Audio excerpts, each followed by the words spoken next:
नमस्कार दोस्तों। दुनिया के लिए आप एक इंसान हैं, बट आपके परिवार के लिए आप पूरी दुनिया हैं। दोस्तों, आज की कहानी बहुत इंटरेस्टिंग होने वाली है क्योंकि ये बेस्ड है मोबाइल्स के ऊपर। हम लोग जो बहुत ज़्यादा मोबाइल यूज़ करते हैं ना, उसके ऊपर ये कहानी बेस्ड है। एक्चुअली जब मोबाइल आया था, आप सबको ही पता है मोबाइल का पर्पज़ क्या था कि भैया इससे हम कनेक्टिविटी बढ़ा सकें। लेकिन दोस्तों, क्या इससे सच में कनेक्टिविटी बढ़ी है? मेरे हिसाब से इससे इमोशनल कनेक्टिविटी, रिलेशन कनेक्टिविटी सब घटी है। क्योंकि आज सभी लोग इस चेंज की दुनिया में बस कर रह गए हैं। फिज़िकली कोई किसी से मिलना नहीं चाहता, फिज़िकली कोई किसी को जन्मदिन की, कोई किसी को वेडिंग एनिवर्सरी की या किसी को कोई भी त्यौहार की विश नहीं करना चाहता। दोस्तों, इस मोबाइल से ही बेस्ड, इस मोबाइल के ऊपर बेस्ड एक स्टोरी बताता हूँ। बहुत अच्छी स्टोरी है और शायद आपको ये सोचने पे मजबूर कर देगी कि सच में हमें इतना मोबाइल यूज़ करना चाहिए या नहीं।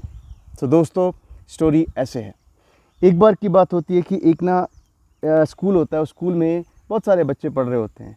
तो जब बच्चे पढ़ रहे होते हैं ना, तो टीचर जो होती है उसका बच्चा भी उसमें उसी क्लास में पढ़ता था।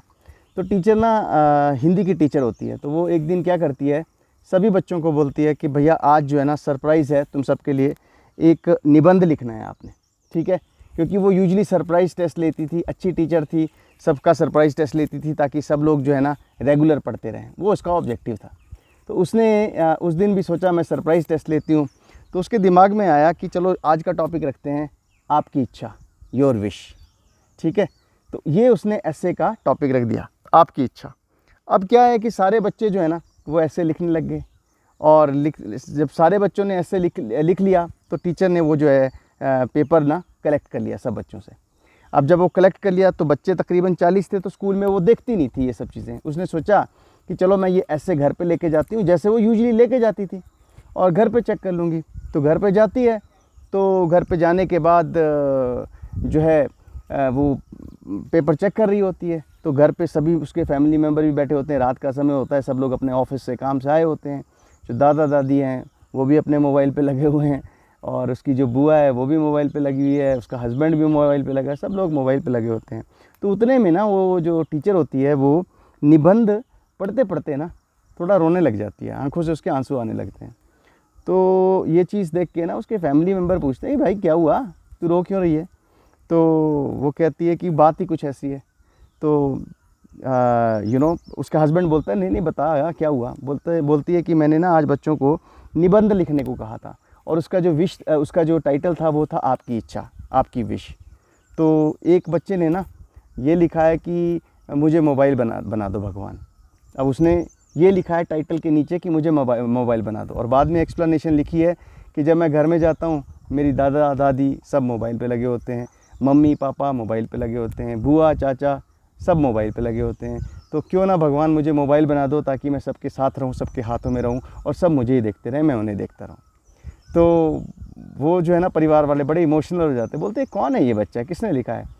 तो और ज़्यादा वो टीचर जो है रोने लगती है, बोलती है अपने ही सोनू ने लिखा है, क्योंकि सोनू मेरी क्लास में पढ़ता है, उसी ने ये चीज़ लिखी है।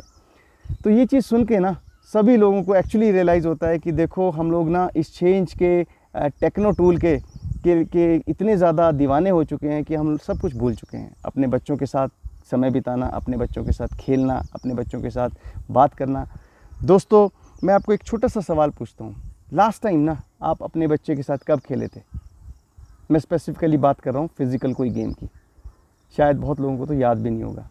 हम लोगों की ज़िंदगी पता है कैसी हो गई है? हम लोगों की ज़िंदगी हो गई है सुबह जाना है, शाम को आना है, एक दिन छुट्टी का मिलता है संडे का, उस दिन घर के काम इतने ज़्यादा हैं, उस दिन अपनी ऑब्लिगेशंस इतनी ज़्यादा हैं कि शायद हम किसी को टाइम ही नहीं दे पाते। और सबसे बड़ी प्रॉब्लम है, किसी की तो बात बहुत दूर की है, हम अपने आप को टाइम नहीं दे पाते। हम अपनी हेल्थ पे, अपने सब चीज़ों पे, फैमिली पे, सोशल एक्टिविटीज़ पे, किसी पे टाइम नहीं दे पाते।